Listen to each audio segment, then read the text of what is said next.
One size fits all?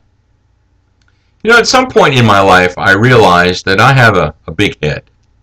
I'm not talking about ego. It was probably when I joined the Army at age 17 and had to be measured for a hat size. How many younger guys know their hat size? I take a 7.5, like this Hannah hat here from Ireland. It's a big head. Now, on the opposite end, my feet are relatively small, depending on if it's a well-made American shoe, which is hard to find these days, or a cheap communist Chinese-made shoe. Sorry, that's my Cold War bias showing. I wear between an 8.5 and a 9-inch shoe, but regardless of top or bottom, one size does not fit all for me.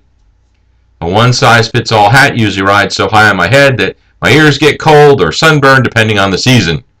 And if I wear one-size-fits-all socks, they tend to bunch up a bunch.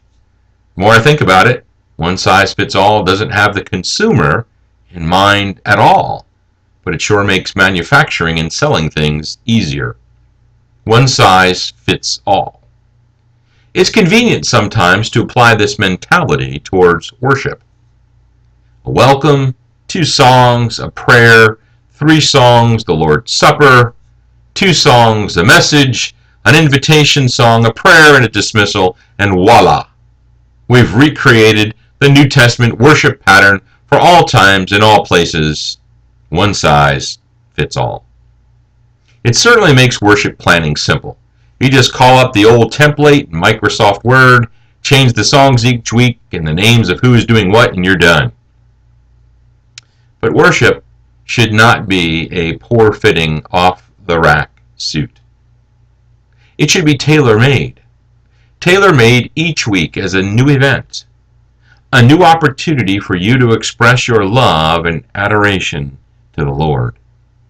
You should be able to express that worship in a way that God values and in a manner which engages your whole heart. In other words, in spirit and in truth.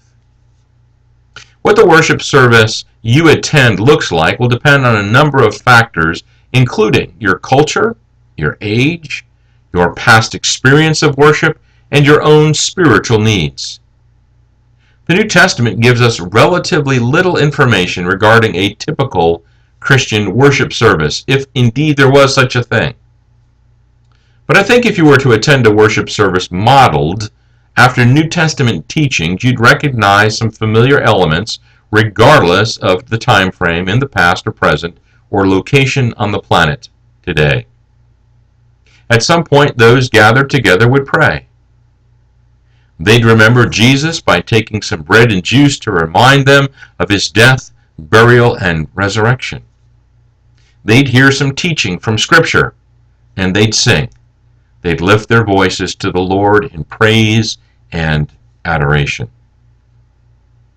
Wherever you are, somebody contributes to making your worship experience relevant, God-centered, and tailor-made, unless you are in a fellowship where everything is scripted and set out in the year ahead. In our congregation, we have a worship committee that provides creative energy to enhance our worship, and our worship leaders spend time in thinking about and planning the flow of the service. They usually connect that flow and the songs with the theme for the year, which I pick out at the beginning of the year, or a specific lesson theme. We have a praise team that sacrifices time every Saturday morning before service on Sundays as well to rehearse the songs and help lead us in the very best singing that we can offer to God. We also have brothers who help focus our minds for the Lord's Supper each week, and they're not bound by some formula in our congregation as to what to say. I'm thankful that they're free to express their hearts each week, and you never know what you're going to get, but you always know it's from the heart. We have shepherds in our congregation and others who lead prayers and connect those prayers to what's going on in the world around us and the lives of our members. And finally, everybody contributes something to making the worship to the Lord a community experience. Don't settle for one-size-fits-all worship. Always look for new ways to engage believers of all generations and all backgrounds in meaningful, tailor-made worship. One size fits all, from the heart.